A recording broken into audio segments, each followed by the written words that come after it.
In the stone corridors of Ironfang Palace, power moved like a living thing, patient, watchful, certain of its own permanence. For 24 years, Prince Kelvin had walked these halls, believing the world owed him its silence. His crown was a promise, and his father's name was armor thick enough to swallow any consequence. The servants who scrubbed his floors, the guards who lowered their eyes as he passed, the Omega maids who pressed themselves flat against the walls when they heard his boots. None of them existed to him, except when they were useful, or when his temper needed somewhere to land. Philomena had learned long ago how to disappear inside those same halls. She moved through her duties the way smoke moves through a room. Present, but never quite there.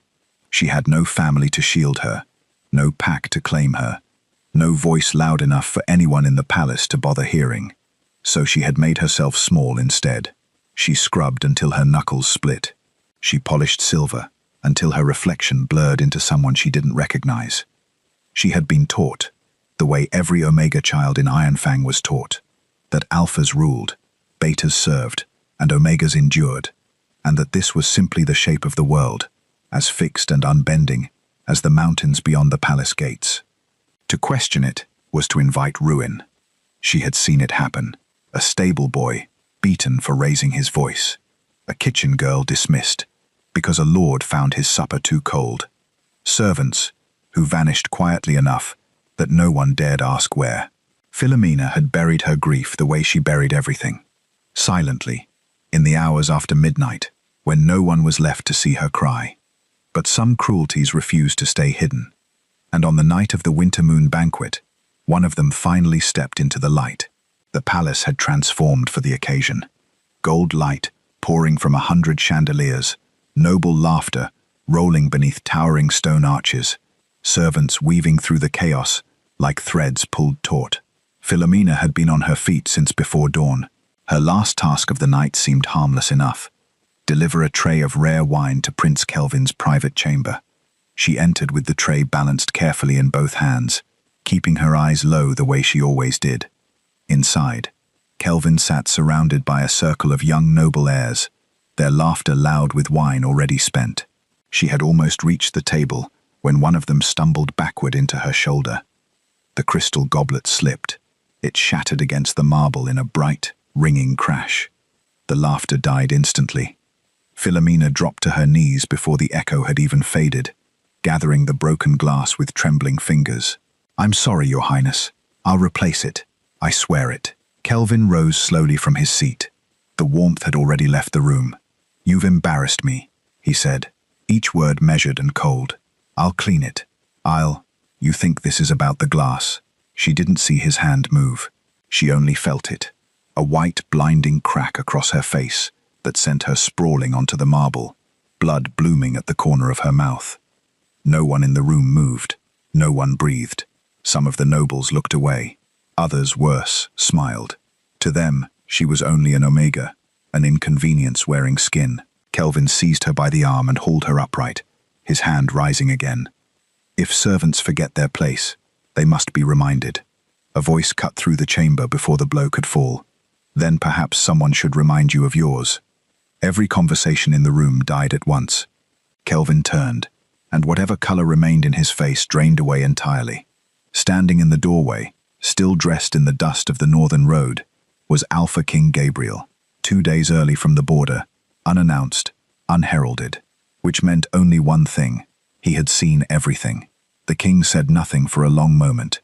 His storm-grey eyes moved from Philomena's bleeding mouth to his son's raised fist, and something settled over his face that was worse than fury. It was shame.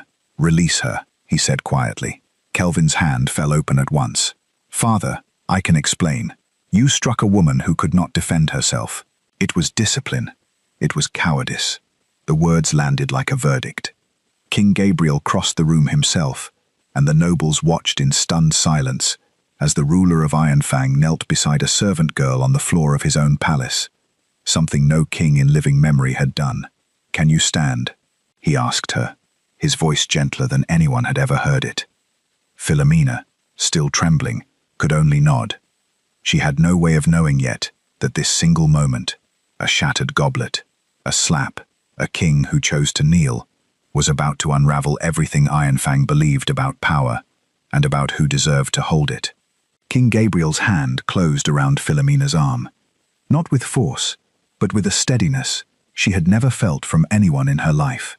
He lifted her to her feet, as though she weighed nothing, as though the blood at the corner of her mouth were a wound inflicted on his own household, his own honor.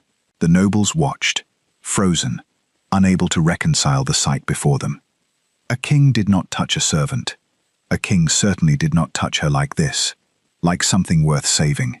"You owe no apology," Gabriel said, when she tried again to murmur one. His voice was low, but it carried to every corner of the chamber. Then he turned to his son, and the temperature of the room dropped further still. "Prince Kelvin." Kelvin straightened at the sound of his own name, spoken like a charge. "Father, let me explain." "There is nothing to explain. I watched you raise your hand to a woman who had already fallen." Gabriel's storm-grey eyes did not waver. "I watched you prepare to raise it again. She broke a goblet worth more than her wages for a year. She humiliated me in front of—" "She humiliated you?" Gabriel's voice remained quiet, and somehow that quiet was more terrifying than shouting could ever be. A girl on her knees, begging forgiveness for an accident, humiliated the son of the Alpha King? Or did you humiliate yourself, Kelvin, the moment you decided cruelty was the only language you knew how to speak? The young nobles who moments ago had smirked now studied their boots, their wine, the carvings on the walls, anywhere but the king's face. "It was discipline," Kelvin said again, though his voice had lost its certainty. "It is my right. Omegas are disciplined. It has always been this way. It has always been this way," Gabriel repeated, "because men like you were never made to answer for it." He let the silence stretch, let it settle over the chamber like frost. "Leadership without mercy is not strength, Kelvin. It is tyranny, wearing a crown, and I will not hand a tyrant the future of this kingdom." Gasps rippled through the gathered nobles. "You can't be serious." Kelvin's composure cracked at last. "I'm your heir, your only heir. You were." Gabriel's voice did not rise, but the words struck the room like a blade drawn from its sheath. "As Alpha King of Ironfang, I hereby suspend your authority as Crown Prince, pending judgment before the Royal Council." The silence afterward was absolute. Royal guards stepped forward at Gabriel's signal, not to shield the prince, but to flank him. Kelvin looked from his father to the soldiers, disbelief curdling into fury, then something closer to fear. "Escort him to his chambers," Gabriel said. "He is not to leave them until the council convenes." Kelvin was led away, still protesting, his voice fading down the corridor, and the nobles who remained understood, at last, that they had not witnessed a private quarrel between father and son. They had witnessed judgment, public, absolute, and irreversible. Philomena spent the rest of the evening in a haze, tended briefly by a healer, then left alone in a small servant's antechamber to sit with the throbbing ache in her jaw and the stranger ache of having been seen. She expected, at any moment, for the summons to come, not comfort, punishment. That was how these things always ended for girls like her. A brief flicker of royal attention, followed swiftly by the reminder of her place. When the summons finally arrived near midnight, her hands would not stop shaking as she followed the guard through the quiet halls toward the king's private study. Gabriel was alone when she entered, seated near a low fire, looking older than he had in the banquet hall, as though the last few hours had aged him a decade. He rose when she came in, which startled her more than anything else that night. "Sit," he said gently, gesturing to the chair across from his own. When she hesitated, uncertain whether servants were permitted such a thing, he added, "Please." She sat carefully, spine straight, eyes low. "I owe you an apology," Gabriel said. Philomena's eyes lifted despite herself. "Your Majesty, I have ruled this palace for over 2 decades believing it was just, believing that cruelty, when it occurred, was the exception and not the rule." He studied the fire rather than her face, as though the words were easier to speak that way. "Tonight I learned I was wrong, and I suspect I have been wrong for a very long time." He looked at her then, and his gaze was not the gaze of a king assessing a servant. It was the gaze of a man asking, honestly, for the truth. Tell me, was tonight the first time something like this happened in my palace? Philomena's throat tightened. Years of silence pressed against her tongue, warning her to swallow the truth as she always had. But something in the king's face, some rawness she had never expected to see there, made her speak. No, your majesty. The fire cracked in the silence that followed. Slowly, haltingly, she told him what she had never dared tell anyone. Servants, who vanished from their posts and were never spoken of again. Beatings dismissed as discipline, wounds hidden beneath long sleeves. Supervisors paid in silver to lose complaints before they ever reached the council. Nobles who treated Omega servants as amusements, their suffering a private entertainment behind closed doors. Gabriel listened without interrupting, his jaw tightening with every revelation, his hands curling slowly into fists atop his knees. By the time she finished, the King of Ironfang looked like a man who had discovered his own kingdom was a stranger to him. Thank you, he said quietly, for your honesty. It could not have been easy. Philomena said nothing. There was nothing left to say. After she was escorted from the study, Gabriel remained by the fire long into the night. Then, at last, he summoned his most trusted guard. Captain Rowan, he said, when the man arrived, I need you to find every complaint that has ever disappeared from this palace's records, no matter how old, no matter who it implicates. Rowan's expression darkened. How far back, your majesty? Gabriel's eyes did not leave the fire. As far as it takes. Captain Rowan began his investigation the way he had led every campaign of his life. Quietly, methodically, and without announcing his approach until it was already too late to stop him. He did not summon servants to the guard hall, where questioning had always meant punishment. Instead, he went to them, the laundries, the kitchens, the stables, asking careful questions in a voice pitched low enough that no one beyond arm's reach could hear. Still, the silence he met was almost impenetrable. Servants had survived Ironfang Palace for generations by understanding one unspoken law. Nothing good ever came of speaking. A kitchen girl studied her hands when he asked about missing wages. A stable boy claimed he remembered nothing when Rowan mentioned a groom who had vanished 2 winters past. Fear had been trained into them so thoroughly that even the king's own captain, asking on the king's own authority, could not loosen their tongues. They don't trust easily, Philomena told him, the third time he returned from the kitchens with nothing to show for it. You wear the king's colors. To them, that has never meant safety. Then who do they trust? Philomena hesitated only a moment. Each other. And now, apparently, me. She had not asked for the role, but it found her anyway. Word had spread through the servants' quarters of what happened in Kelvin's chamber. Not just the slap, but the king kneeling beside her. The king listening to her in his private study, as though her voice carried weight. To the nobility, it was a scandal. To the servants, it was something closer to a miracle. And miracles, however small, made people brave. One by one, they began to speak to her, instead of Rowan.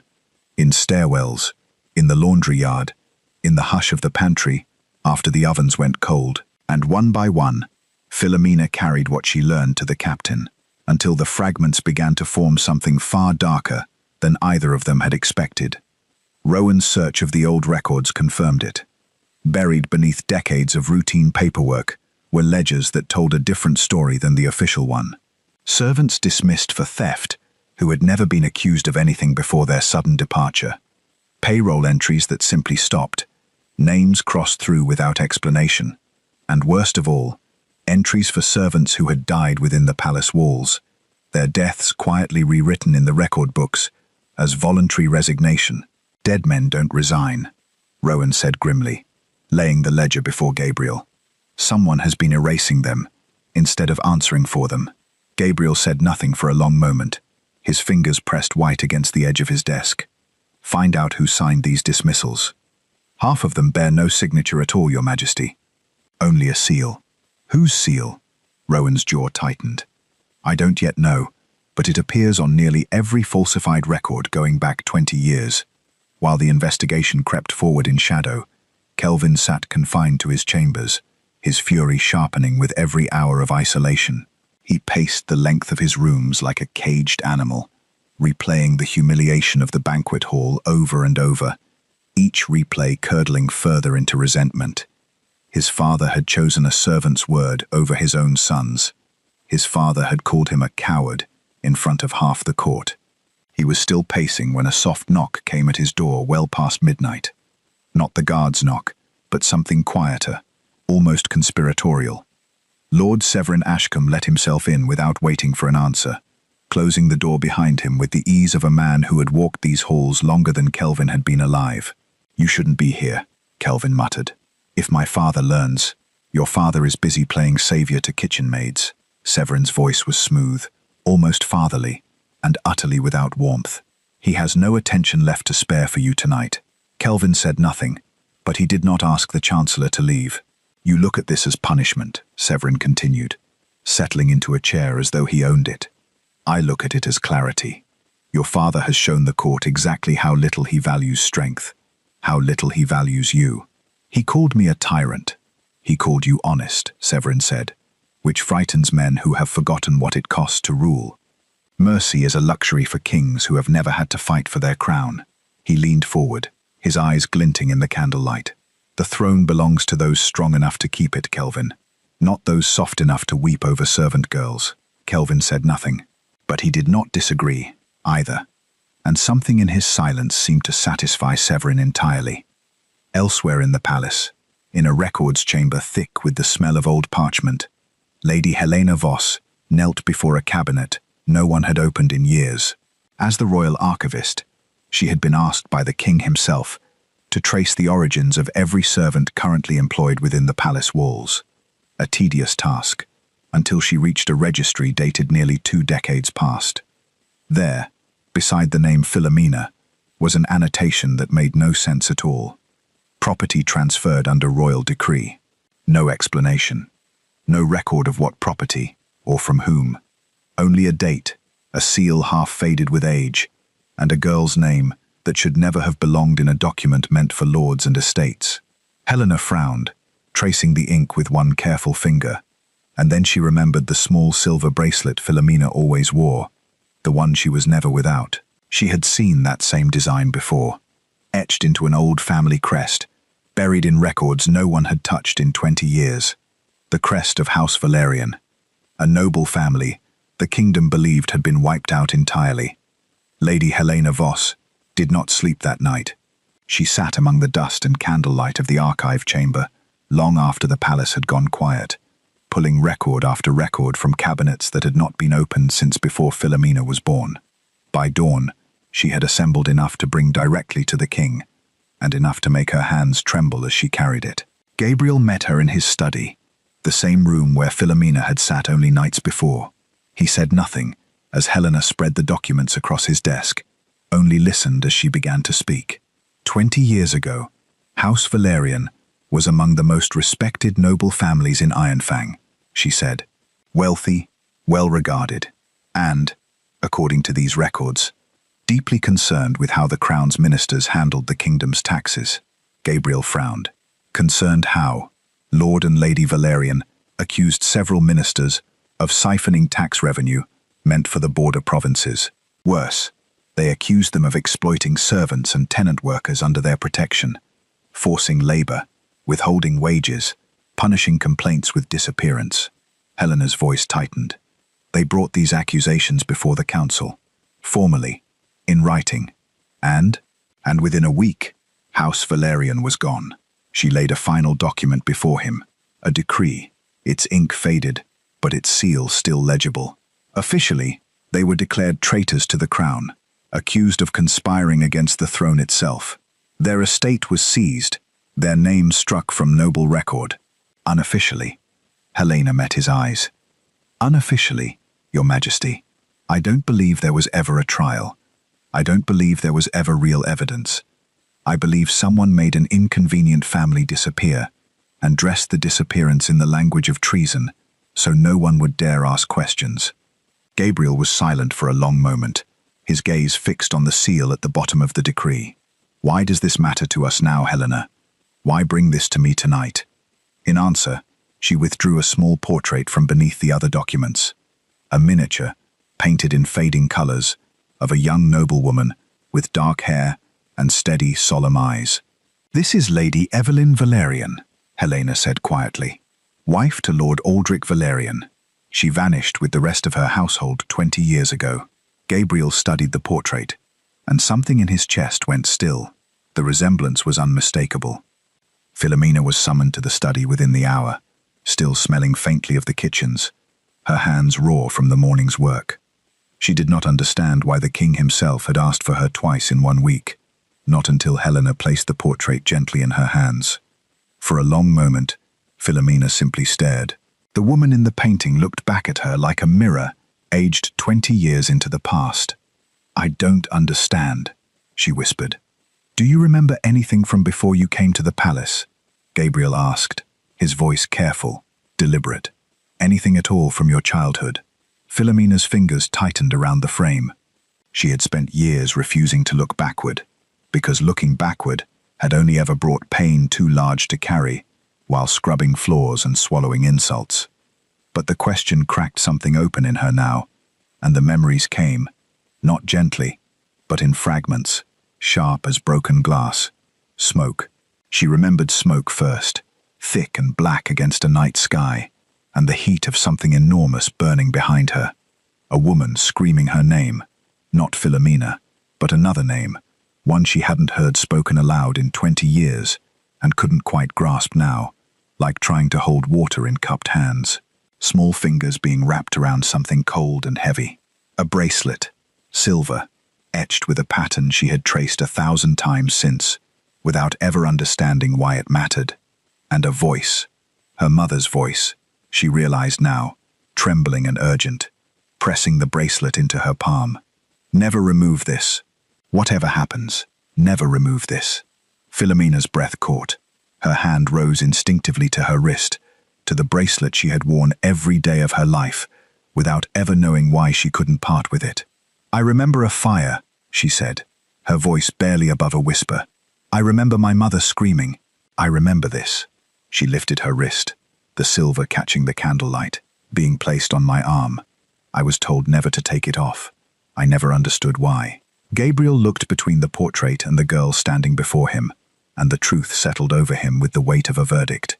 "Because someone wanted you to survive," he said quietly, "even if it meant hiding you among the very people House Valerian once tried to protect."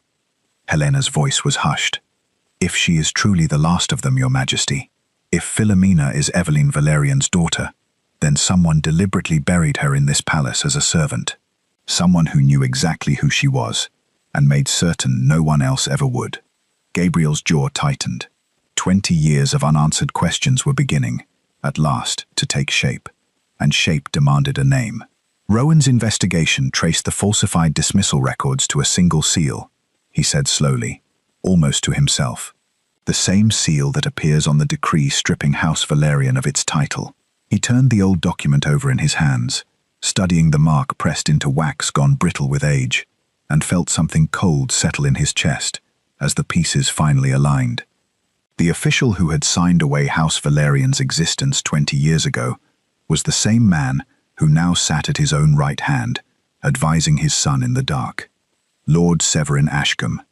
Gabriel did not sleep again that night. Once a name attaches itself to a suspicion, a king cannot simply set it aside and wait for morning. He summoned Rowan and Helena before the candles had burned halfway down, and together the three of them began pulling at a thread that had been woven, patiently and invisibly, through 2 decades of Ironfang's history. What they found was worse than Gabriel had allowed himself to imagine. Severin Ashcombe had not merely signed away House Valerian's existence 20 years ago.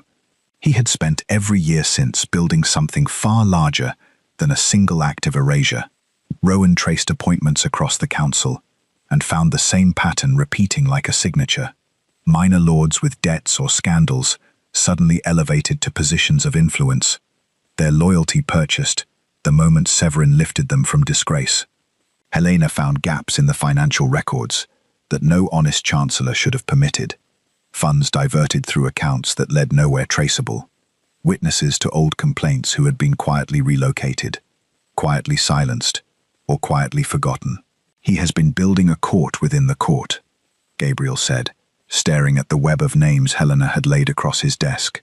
For 20 years, I have been signing decrees this man placed in front of me, trusting him as though he were my own blood. There's more, Your Majesty, Rowan said grimly. The succession laws. 3 separate amendments passed through the council in the last decade, each one narrowing the path to the throne, each one championed publicly by other lords, but each one drafted, according to the archive copies, in Severin's own hand. Gabriel's expression darkened. He has been shaping who could rule this kingdom long before Kelvin ever raised his hand to anyone. And that, Gabriel realized with a slow, sickening clarity, was perhaps the cruelest discovery of all. Philomena learned the fuller truth the following afternoon, when Gabriel, grim-faced, hollowed by a night without rest, told her what his investigation had uncovered. She listened in silence, and when he finished, something shifted in the way she understood the boy who had struck her. He has mentored Kelvin since childhood, Gabriel said quietly, tutored him in statecraft, advised him on discipline, on strength, on how a future king should carry himself. He pressed his palms against his eyes. I thought I was raising my son. I begin to fear I was only watching Severin raise a weapon. Philomena thought of the coldness in Kelvin's eyes that night in the banquet hall. Not simple cruelty, she realized now, but something taught, cultivated, sharpened over years by a man patient enough to wait 2 decades for his design to bear fruit. He didn't become a monster on his own, she said slowly. Someone built him to be one. It did not excuse what Kelvin had done. Her jaw still ached where his hand had struck her, but it reframed the danger entirely, because a monster acting alone could be contained, punished, exiled.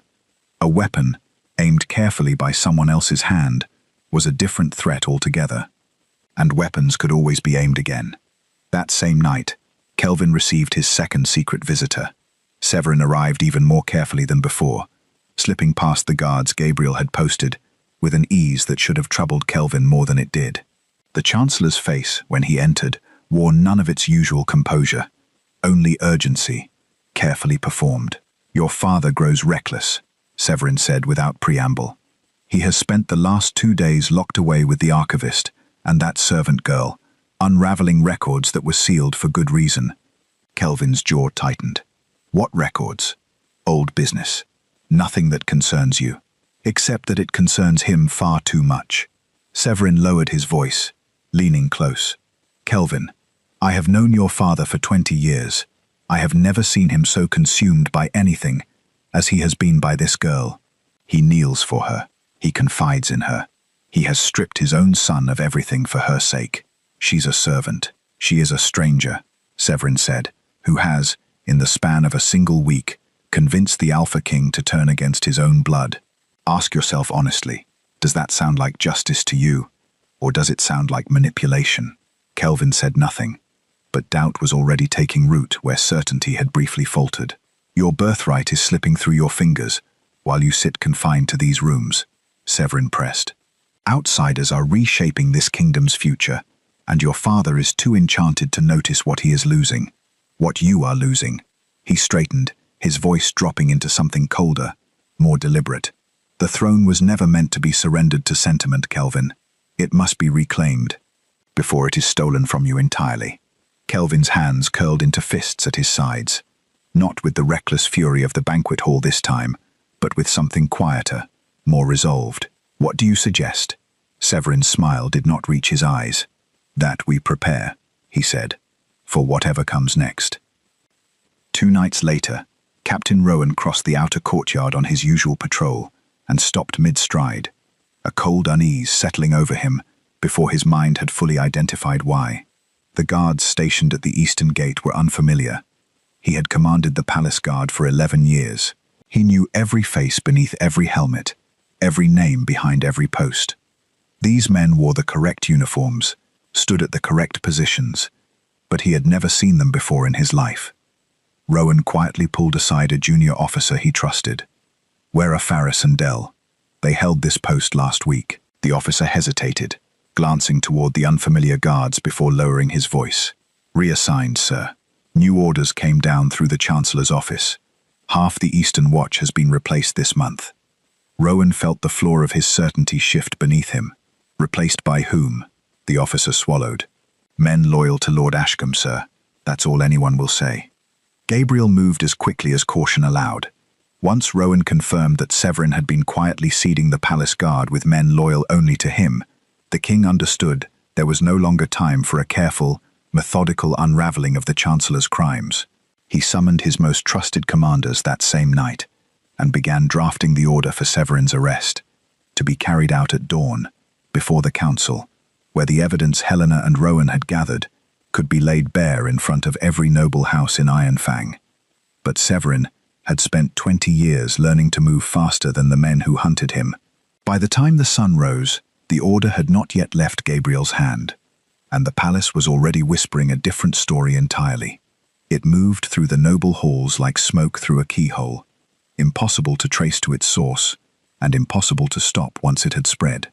The king, the rumor claimed, intended to dismantle the old Alpha traditions entirely, to strip noble houses of their authority over servants, to elevate Omegas above their station, to unmake the order that had governed Ironfang for 1,000 years, all because he had fallen under the spell of a servant girl with a convenient claim to noble blood.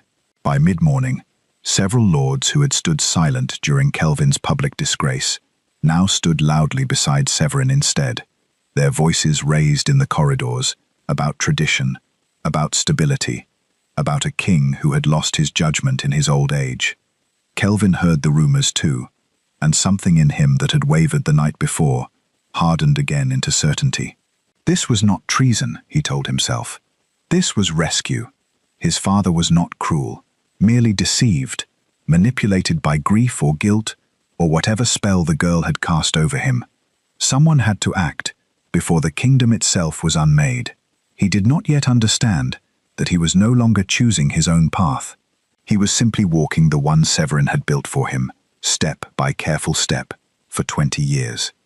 Philomena knew none of this, as she carried a basket of linens down the servants' stairwell that afternoon, her thoughts still tangled in portraits and bracelets, and a mother's voice she was only beginning to remember clearly.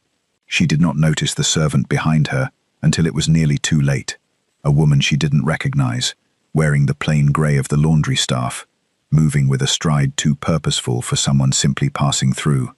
The knife came fast, aimed low and precise, meant to look like nothing more than a kitchen accident in a dim stairwell where no one would think to ask questions. Philomena twisted at the last instant, some instinct older than memory saving her, and the blade caught her sleeve instead of her side. She stumbled backward, crying out, and the basket of linens scattered down the stone steps between them. The assassin lunged again, and was seized from behind by Captain Rowan, who had been trailing Philomena at a discreet distance ever since the eastern gate had unsettled him 2 nights before. He drove the woman against the wall with brutal efficiency, wrenching the blade from her grip before it could find purchase a second time. "Who sent you?" Rowan demanded, his forearm braced hard against her throat. The woman said nothing, her eyes wide with something that looked less like fear of Rowan and more like fear of failure. Then, before Rowan could stop it, she twisted her wrist toward her own mouth, a small vial, hidden in her sleeve, already broken between her teeth. "No!" Rowan caught her as her knees buckled, lowering her to the stone floor as her breathing turned to ragged, wet gasps. Philomena knelt beside them, her hands still shaking. "Please," she whispered, "tell us who did this." The assassin's eyes found her face in the dimming stairwell light, and for one moment, something like clarity passed through them. "The Chancellor," she rasped, each word costing her more than the last, "protects the future king." Her eyes went still before Rowan could ask another question. Gabriel received the news within the hour, standing over Philomena as a healer bound the shallow cut along her arm, his face carved from something far colder than grief. He had suspected Severin of corruption, of manipulation, of decades of quiet cruelty dressed up as governance. He had not let himself imagine the Chancellor would move against Philomena's life directly. Not this soon, not this openly. "The future king," Gabriel repeated quietly, testing the weight of the assassin's final words. "He isn't simply protecting himself. He believes he is protecting Kelvin's throne, which means he believes Philomena threatens it, Rowan said grimly. If word of House Valerian spreads, if the court learns she may have a legitimate claim of her own, then Severin's 20 years of careful theft come apart at the seams. Gabriel finished. He turned toward the window, toward the courtyard below, his jaw tight with a fury he had not allowed himself since the banquet hall. Double the guard on her. Tonight. I want. The words died in his throat. Below, in the torchlit courtyard, he could see the eastern gate, and the men standing at it were not his own. Rowan followed his gaze and went pale. Your Majesty, I see it. Gabriel's voice had gone very quiet, very still, the way it always did in the moment, before he understood something could no longer be undone. The gates of Ironfang Palace, the very heart of his kingdom, had been seized in silence while he tended to a girl's wounded arm. Severin had stopped waiting to be caught. The coup had already begun. The royal council chamber had not held this many nobles in a single sitting since Gabriel's coronation. Word of the seized gates had spread through the palace by morning, and though Rowan's loyal guard had reclaimed the courtyard before Severin's men could press further, the damage was already done. Ironfang now knew that a coup had stirred within its own walls. Gabriel intended for every noble present to understand exactly who had caused it, and why. He stood before the council with Helena at his right, and Rowan at his left, and when the doors opened, he did not wait for pleasantries. "Summon Lord Severin Ashcombe," he said. Now. Severin entered moments later, and if he felt any fear at being called before the full council, he did not show it. He walked with the same unhurried composure he had carried for 20 years, inclining his head toward the king, as though this were any ordinary session. "Your Majesty, you summoned me rather urgently. You seized the eastern gate last night," Gabriel said, without preamble. "You placed men loyal to you at posts meant to be held by the crown's own guard, and an assassin sent to kill an innocent woman in this palace named you, with her dying breath." A ripple of unease moved through the assembled nobles. Severin's expression did not change. "I have no knowledge of any assassin, Your Majesty. As for the guard rotations, they were made in good faith, to protect this palace during a period of instability. Instability, if I may say so, that began the moment Your Majesty chose to elevate an unknown servant above the council of men who have served this crown faithfully for decades." "Careful, Chancellor," Gabriel said quietly. "I have not yet told the council what my investigation has uncovered." "Then perhaps you should," Severin replied, spreading his hands with practiced calm. "Because I deny every accusation leveled against me. I have served House Ironfang since before Prince Kelvin was born. I would ask the council to consider whose word carries more weight, mine or a kitchen maid's." It was, Gabriel thought, exactly the kind of answer he had expected. Confident, untouchable. The answer of a man who had spent 20 years believing himself beyond consequence. "Then let the records speak instead," Gabriel said, and nodded to Helena.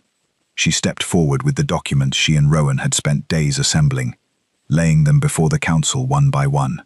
Falsified dismissals bearing Severin's seal, payroll ledgers rewritten to erase the dead, the decree that had stripped House Valerian of its title and its existence, signed in the same hand that had signed a dozen other quiet erasures across 2 decades. "Every one of these bears the Chancellor's seal," Helena said, her voice steady, despite the weight of the room's attention. "Not a signature that can be denied as forgery. His seal, applied by his own office, over the course of 20 years. Severin's composure did not crack, but something behind his eyes shifted, recalculating. Then Philomena stepped forward. She had not been asked to speak, but she found she no longer needed permission. She held up the silver bracelet she had worn her entire life, unclasping it carefully and setting it upon the table beside the ancient decree. "This bears the crest of House Valerian," she said. "My mother placed it on my wrist the night our estate burned. I have carried it every day since, without understanding why, until Lady Helena recognized the crest for what it was." Her voice did not waver. "Lord Ashcombe did not simply destroy a noble house 20 years ago.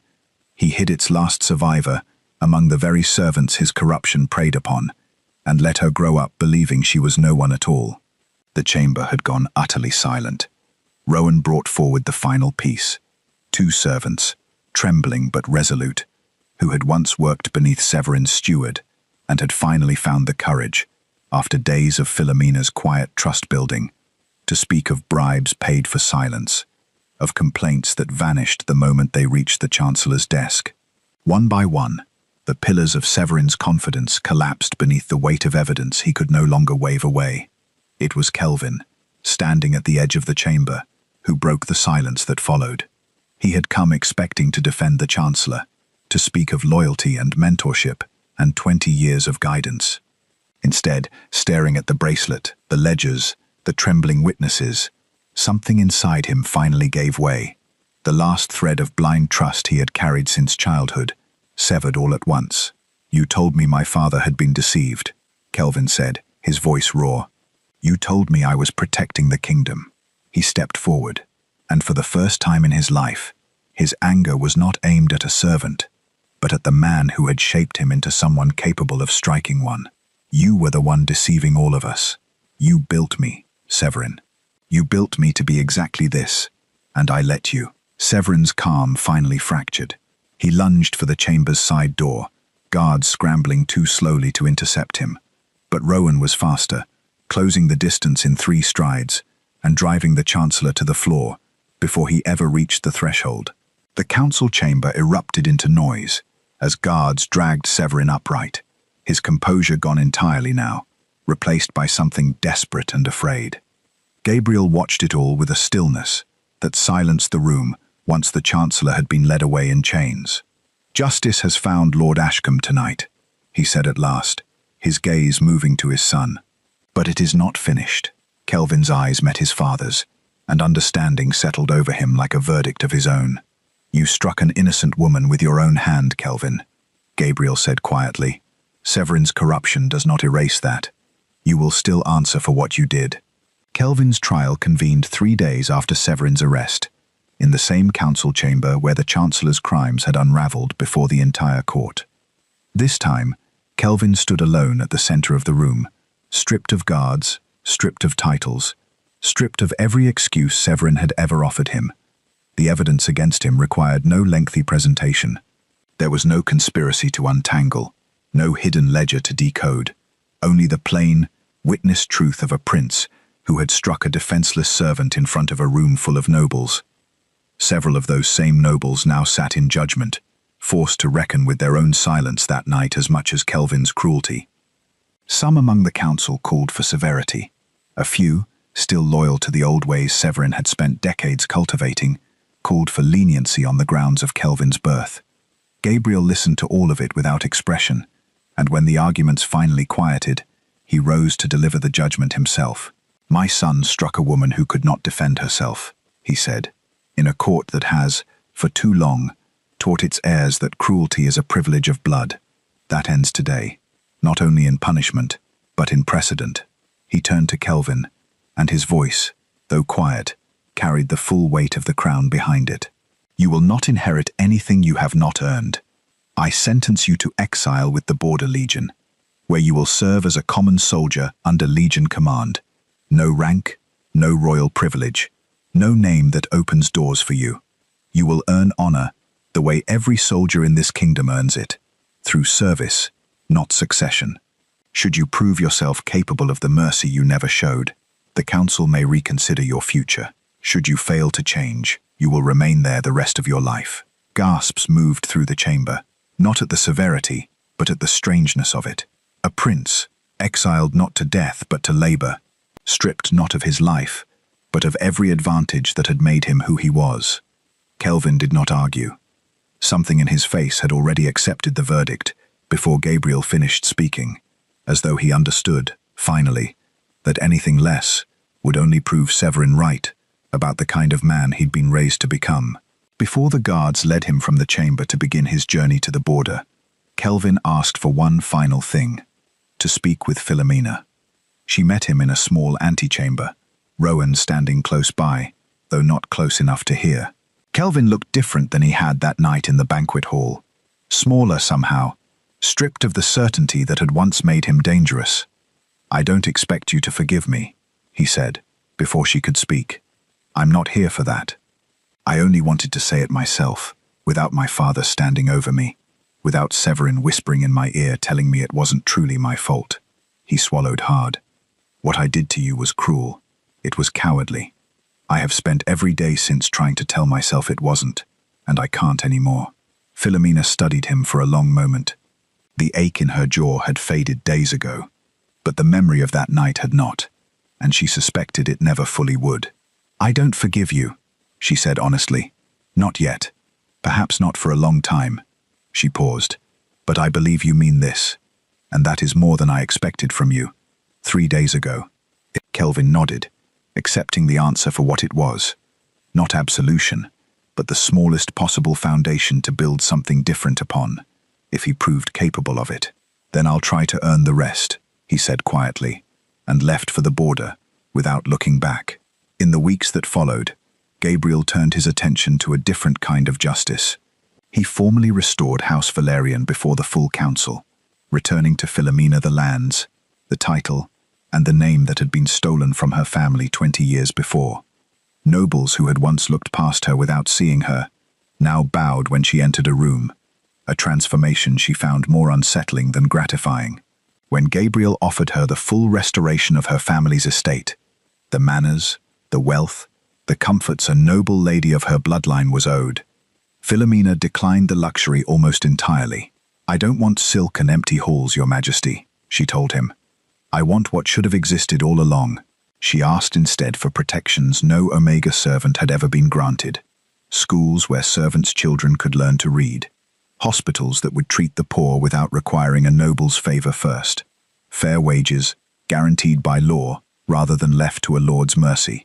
An end to the silence that had let cruelty flourish, unnamed and unpunished, for generations. Gabriel granted every request without hesitation, and word of the reforms spread through Ironfang, like the first warmth of spring after a long winter.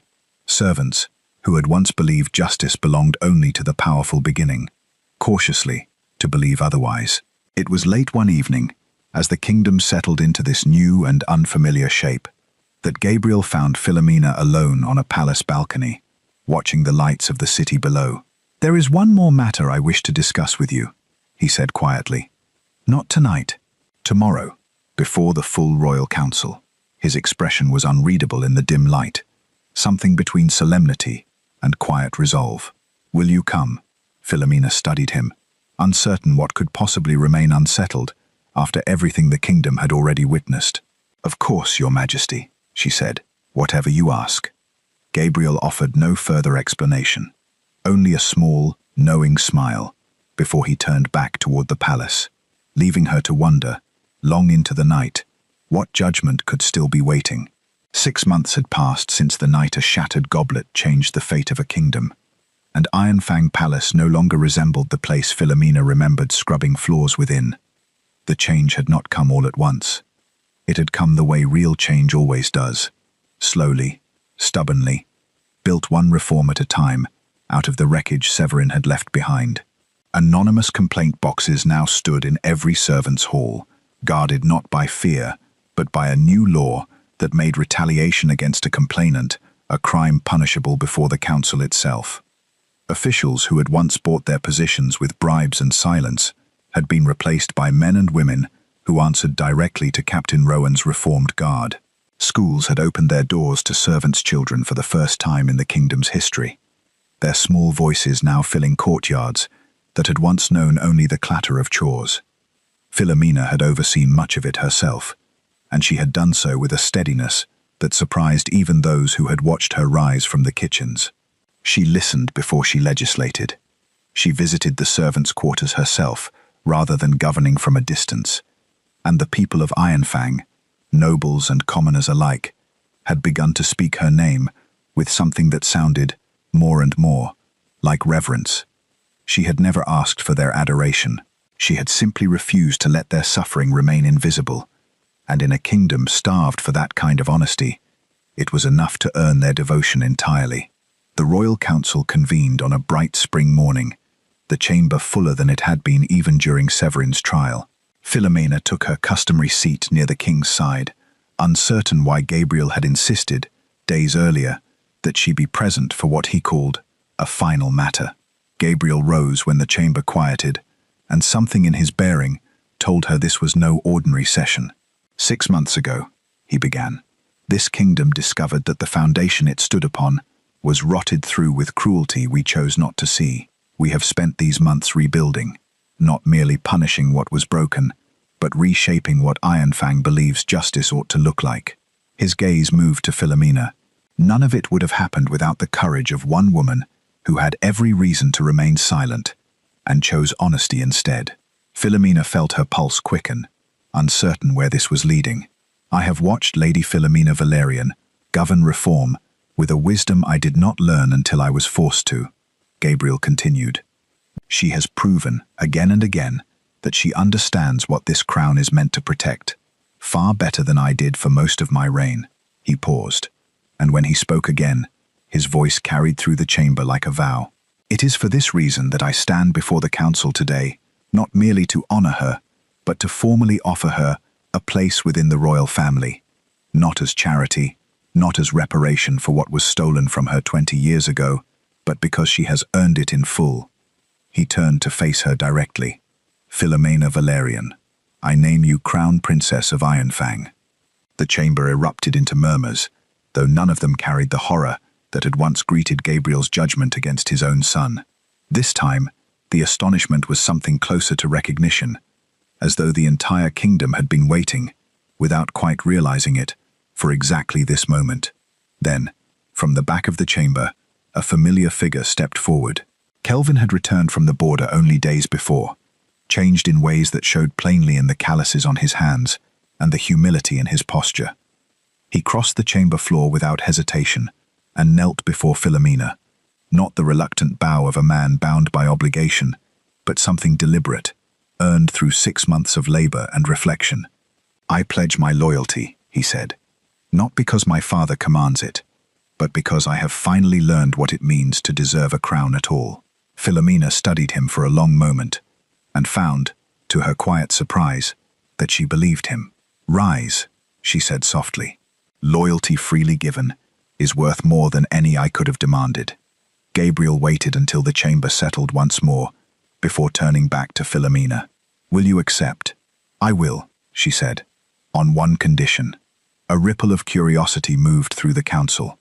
I ask that Ironfang draft a new charter, Philomena said, her voice steady and clear, one that permanently guarantees protection and dignity to every servant, every Omega, every commoner within these borders, not as a gift from whichever ruler sits upon this throne, but as a right no future king or queen can ever legally strip away. Gabriel did not hesitate. Agreed. The Charter of Ironfang was drafted within the week and signed before the assembled kingdom, in a ceremony that drew commoners and nobles alike to the palace steps. The first document in the kingdom's long history, bearing the names of servants alongside lords, each signature a small act of defiance against everything Ironfang had once believed unchangeable. Philomena stood on the palace balcony at sunrise the following morning, watching gold light spread slowly across a kingdom that had, in the span of half a year, remade itself from the ground up. She thought of the girl who had once knelt on marble, gathering broken glass with trembling hands, believing herself invisible. That girl had never truly disappeared. She had simply been waiting for someone brave enough to see her. The slap that was meant to remind an Omega of her place, instead, reminded an entire kingdom what true strength looked like. And from that day forward, the crown was no longer measured by power alone, but by the justice it was willing to protect. If you enjoyed the story, let me know in the comments. Your voice decides what I write next.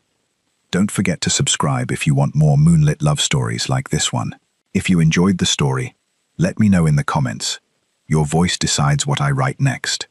Don't forget to subscribe if you want more moonlit love stories like this one. We appreciate you, John.